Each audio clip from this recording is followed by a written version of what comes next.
లడ్డు మీద ఒకసారి మాట్లాడండి. రోజు ప్రతి వచ్చి మాట్లాడతానని చెప్పి ప్రతి దానికి సమాధానం చెప్తాను. సో ఇంతవరకు ఎక్కడ సో దీని మీద ఇక్కడ ఫ్రాంక్గా చెప్పాలంటే ఇక్కడ ప్రకాష్ రాజు కొంచెం డౌన్ చేయరా, జగన్మోహన్ రెడ్డి వీళ్ళెవరు కాదండి. సో మొన్న కళ్యాణ్ బాబు గారు మాట్లాడిన దాంట్లో కూడా ఇవాళ సనాతన ధర్మం దానిలో గాడ్ అనేది ఒక భాగం. ఇది ఈ సనాతన ధర్మానికి అవమానం కలిగించే వాళ్ళ గురించే మాట్లాడారు తప్ప నిజంగా చెప్పాలంటే మన దేశంలో ఏ ముస్లిము ఏ క్రిస్టియన్ను వాళ్ళు అసలు ఎప్పుడు టచ్ చేయరు ఎవరిని. అలాగే మనం కూడా వాళ్ళు టచ్ చేయం. ఎవరో ఎక్కడన్నా ఒకటే సంఘటనల వల్ల ఇదవుతుంది తప్ప యూజువల్గా ఒక మతాన్ని ఇంకో మతం ఎప్పుడు గౌరవించుకొని బతుకుతున్నాం. అది ఈ పాటికి భారతదేశం ఏంటంటే ఎప్పుడు లాంగ్ బ్యాకే 500-600 ఏళ్ళ క్రితం కూడా చచ్చిపోయేవాళ్ళం. సో అందరూ కలిసి జీవించడం అనేది మా అందరికీ, అటు క్రిస్టియన్స్ అయినా హిందూస్ అయినా ముస్లిమ్స్ అయినా సిఖ్స్ అయినా కలిసి బతకడం అనేది మనకు మన పెద్దవాళ్ళు మనకి ఇచ్చినట్టుంది. అదే కళ్యాణ్ చెప్పింది సనాతన ధర్మం. అది ప్రతి వాళ్ళలోనూ ఇంకి ఉంటుంది. సో దాన్ని ఎవరైనా అవమానం చేసినా ఇంకోటి చేసినా కొంచెం బాధ అనిపిస్తుంది. సో లడ్డు అనేది ఒక చిన్న అంటే ఒక నిండిపోయినటువంటి ఈ నిర్లక్ష్యం చేయబడినటువంటి హైందవానికి హిందూ మతానికి ఆ లడ్డు అనేది క్లైమాక్స్ లాంటిది. సో దానికి ముందు ఆ లడ్డు అనే దాంతో పాటు ఇంకా కిందకి వెళ్తే ఎన్ని దారుణాలు జరిగినాయో మా అందరికీ తెలుసు. సో నేను కూడా అప్పుడు మోడీ గారు వచ్చినప్పుడు మేము మాట్లాడిన కలికిరి సభ అప్పుడు much before elections Hindu temples కానీ ధార్మిక మండళ్ళు కానీ ఏదైనా సరే should be ruled by Hindus only. ముస్లింకి సంబంధించినటువంటి వక్ఫ్ బోర్డు వాళ్ళే చేయాలి, మిషనరీస్ క్రిస్టియన్సే చేయాలి.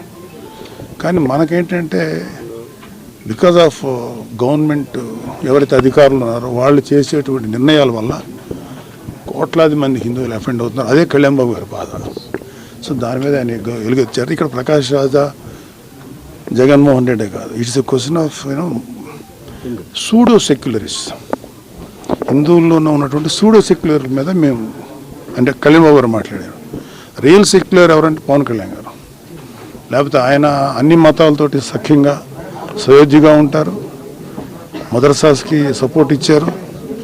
వైజాగ్ క్రిస్టియన్ మిషనరీకి సంబంధించినటువంటి ల్యాండ్ విషయంలో పోరాడారు. హిందూ ధర్మాన్ని గురించి పోరాడారు. సో ఆయన ఎవరైనా ఇట్లాంటి వాళ్ళు ఎవరన్నా ఈ కైండ్ ఆఫ్ పీపుల్ చేస్తే వీ డోంట్ కేర్. అది కాదు, మాకు కావాల్సింది ద రిలీజన్ అండ్ ధర్మం ప్రొటెక్ట్ కావాలండి, అంతే. అంతకంటే జనరల్ ఎలక్షన్స్ మా ఎలక్షన్స్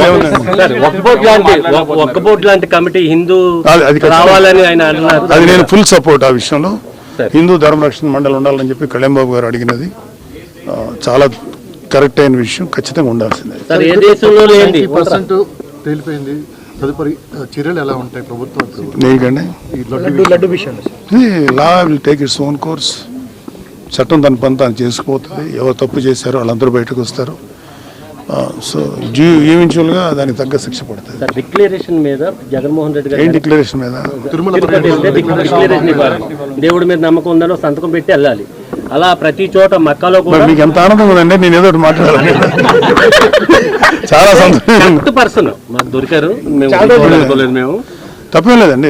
ఇప్పుడు ఎవరి మతానికి తగ్గట్టు వాళ్ళని ఫాలో అవుట్. ఇప్పుడు నేను చర్చికి వెళ్ళాను ఎలక్షన్ టైంలో.